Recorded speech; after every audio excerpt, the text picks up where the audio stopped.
kamusta mga kasorte? So, ngayon yung schedule ni IFA, tong sasakyan. Papa-ceramic coating natin para dagdag protection sa pinta niya. Malapit lang, doon lang sa susunod na bayan, sa bayan ng Bacnotan, La Union. Ayan. Doon yung shop na mag-ceramic coating. So, tara, let's go!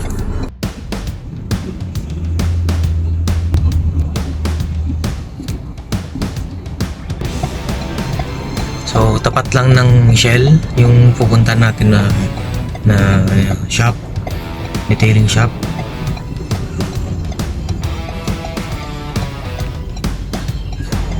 Ayun, ito. Tapat lang ng Shell. So, ayan. Ito natin ipapa-ceramic coating. So, ayan. So, papasok natin dito. So, dito na tayo sa shop, sa Els Car Wash and Detailing.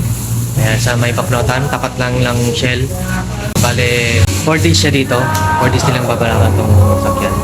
And so, iniwan natin yung sakyan sa Els Car Wash and Detailing. Ayan, so meron din car wash dito. Tabi nila. So, ayan. Sina Sir Ikong nabala, tsaka yung grupo niya, bala. Ayan, nagpapas kami. Huli namin yung sakyan, tapos na. Yan, so yan yung sakyan, tapos na, si IFA. Na-ceramic coating na, so ayan.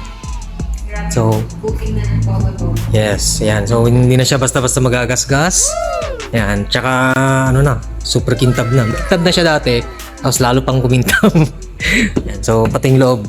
Yan, so, oo. Yan o, wow. Bagong-bago ulit. Nice! Parang mas lalong naging VIP yung itsura. Wow! So, parang yung itim na leather, parang mas lalo pang umitim. Parang yung nilalagay dun sa mga bag na leather, So, paano ginawa dyan sa kinawash mo na? Oo, car wash, then preparation. Since more than 2,000 po yung natakbo ng auto, sinigurado po po namin na walang contaminants. Tinanggal po. Sir, yun ang part yung mayari ng car wash and auto detailing. Sir, yung Ano po, pag gusto nyo po ng ceramic coating, PPF, and then coating, meron na rin po kami. Detailing, mga ganun po. DM nyo lang po ako, organizers. yan, yung page na, ipukas ko na lang sa yan. Sir, thank you. Flexing.